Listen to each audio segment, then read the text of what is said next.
All right, guys, welcome back. Today we're going to run through real quickly what has changed in sales in the last 9 months. If you hadn't noticed, we had a pandemic. And so how you reach your customers now has changed. What you need to be doing to sell to them is different than it was 9 months ago. There's two halves to this. There's the contextual half where it's how you understand selling itself, what's different. And then there's the practices, the actual activities, the daily to-dos, the things you need to be doing to get the customers to know, like, and trust you on an engagement level. So the first thing you need to know is sales, what's different contextually, it is no longer about push. It is now customers have to seek you out. And I don't mean that they like your content. I mean, they stop what they're doing because guess what? So-and-so just posted and they want to see what it is because it's really insightful. And what they have to talk about is more interesting than what's going on in the feed. Because who's the competition to your content? It's not your competitors out there. It's not the main person doing the thing you're doing. It's not the company across town that offers your services and product. It is Donald Trump, sports, your kid in the next room. It is anything that will distract from your customers' attention on you. You need to be out there in a manner that makes them want to see your content. They want to see it. They're not just saying it's pretty good. They're stopping to go look for it. So, first piece is the pull. The second thing about the new context of sales today is it's no longer about the interruptive marketing, the trapping the folks, pitching. We talked about that a second ago. It is now the Hollywood game, boys and girls.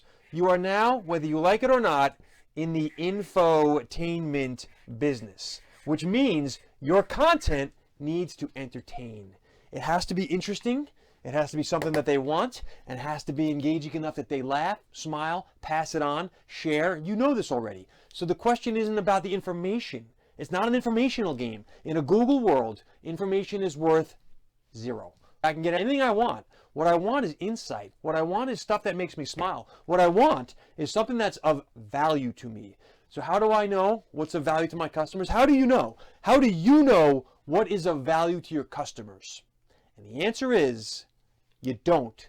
You don't know what's of value to them. You take your best shot at what you think will deliver them some value, and then you will harvest the feedback, test and iterate, and deliver back what you then think will bring them value, and it's an ongoing game. So you're talking about conversation. It's no different from the old world of sales. You don't walk into someone's office and just start blasting them with what your product does. You find out what's on their mind, what's their concerns, what is the number one thing that they are having a challenge with. The obstacles that you will run into become your content. But it's got to entertain, folks, which means the third thing that people aren't understanding about the new version of selling. You're making content now? Terrific. Congratulations. Pin a medal on yourself. It's cat memes, so people like it. Great. Awesome. But now, if you're going to be in the game, then you may as well be in the game. It is now about volume, folks. Content at scale. And I don't mean content that sucks. I mean good content. Content that's really delivering. And that means it's not your CEO's little weekly podcast where he yucks it up with his buddies in the business for 40 years. That's not value. What's value is stuff that the customers want to see, informational insights that they can't get elsewhere. So what you're doing is you're producing content at scale, right? Hopefully they're learning something from it. It's entertaining enough that they're willing to share it, discuss it, call you, ask questions around it. And also it is coming out. You got to crank, boys and girls. You got to crank. All the content that ever needs to be out there is already out there. So don't waste your time. It's tailoring it. Tailoring the insight. I'll give you an example. What I used to do was call my customers in the old days out on Wall Street, which, by the way, I know all about the 40-page white papers that nobody wants to read, so stop with that. You'd call a customer up. I would converse with them.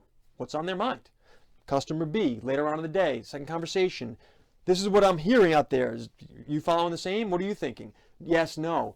You go through the iterations of this until you have let's call it a cheat sheet of informational content. Delivered over the phone at the time, but now it's going to be through the channels because this is the new sales medium.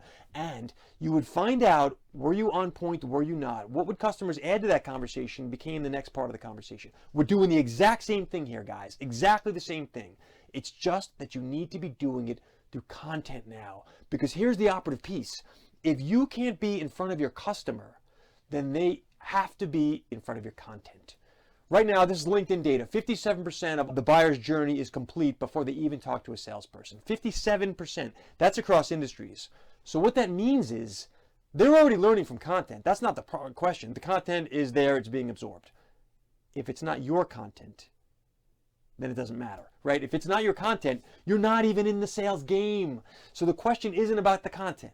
It's whose content are they consuming, and what are you doing to put that in front of them where they think to themselves, this is interesting. This is something I got to make sure I get. The next time someone pops up on my feed and it's someone I follow, you do this now, I do this, you take a 5-second glance at it, okay? So if Angelo sucks, it doesn't matter. But if Angelos is somewhat interesting, if he's got some points, if it's something that you might say to yourself, you know what, I can learn something, I'll at least give this guy 5 seconds the next time around, then I've done my job. And that's what you need to be doing with your customers.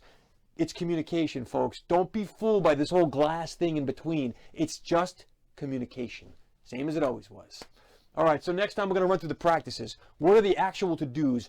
What should you do when you sit your butt in the chair, whether you work from home or back in the office? The to-do list on your daily is no different. It's how you do it that'll be different. But what you should be doing, there's still the same 7 steps to building the customer sale.